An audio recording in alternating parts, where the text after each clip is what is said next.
Welcome to the Deep Dive. We've got some fascinating source material today, taking us deep into northern Thailand, historically the Larn Na region. We're looking at their magical science, Wicha, That's right. A very specific spiritual technology. and our focus. It's the In Koo, the twin charm. Seems to be the key mystical tool for attraction there. So the big questions are, what exactly is it? How's it made?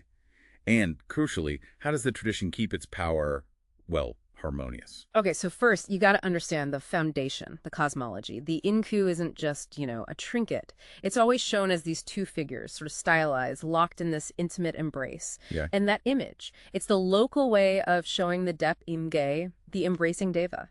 It represents the eternal joining of cosmic complements. Complementary forces like yin and yang. Exactly like that. But in their specific cultural frame, it symbolizes samaki, perfect harmony, both spiritual and physical. It's about balance, that fundamental union. Okay, harmony. That makes sense. So how does that translate into the charm's actual power? Its metaphysical effect, the putikun. You mentioned it works through two distinct forces. Yes, two distinct but linked forces. First, there's metamaknium, Metamaknium. which translates roughly to great kindness and preferential acceptance. Think of it as a subtle kind of aura. It makes strangers, colleagues, even bosses just feel this inherent goodwill and trust towards the person wearing it. So really practical for everyday life, business, social stuff. Highly valued for that, yes. Makes interactions smoother. But then there's the other force. This is where it gets really interesting, I think. Makiasane. Ah, yes, Makiasane. This is the more intense one. It's a specific spiritual magnetism, really focused on romantic, intimate attraction. It's said to generate powerful sexual desire, kamarat. Okay, wow. So one is general goodwill, the other is intense desire. Exactly. But here's the key insight from the tradition. They aren't really separate. The idea is that intense magnetism, the maksane, needs the metamaknium, that general acceptance, to create something lasting and deep. Not just fleeting passion or, well, chaos. Precisely. It's about forging real bonds, not just momentary attraction. Stability. So how do they actually build this complex energy into a charm? The creation process must be something else. It absolutely is. It's a real spiritual engineering, you could say. The power starts with the muansan, the sacred ingredients, and these have to be gathered and compounded under very specific astrological timings, the rokyam. It's incredibly precise. Like setting up the perfect conditions, what goes into it? Well, you have key components. First, the wanyasane. These are magical charismatic herbs. Think of plants believed to have magnetic properties, like the famous doctone, the golden flower herb. Okay, so special herbs for the attraction part. That's part of it, yes. But just as critical is the finkutakun. This is a special chalk powder, sometimes called Buddhist virtue powder. And it's not just ground up chalk. Oh, definitely not. It comes from this incredibly laborious process. Masters will write auspicious prayers or incantations, kata, using the traditional Loana script, onto a slate. They write them, chant over them, erase them, collect the dust, and repeat this thousands upon thousands of times. Wow. So they're literally infusing the powder with the energy of the words and the intent. Manually saturating it with spiritual power. That's the core of the Thingpitakun, this whole creation sequence. That's the Wichan Ku. The actual magical science of the In Koo. Correct.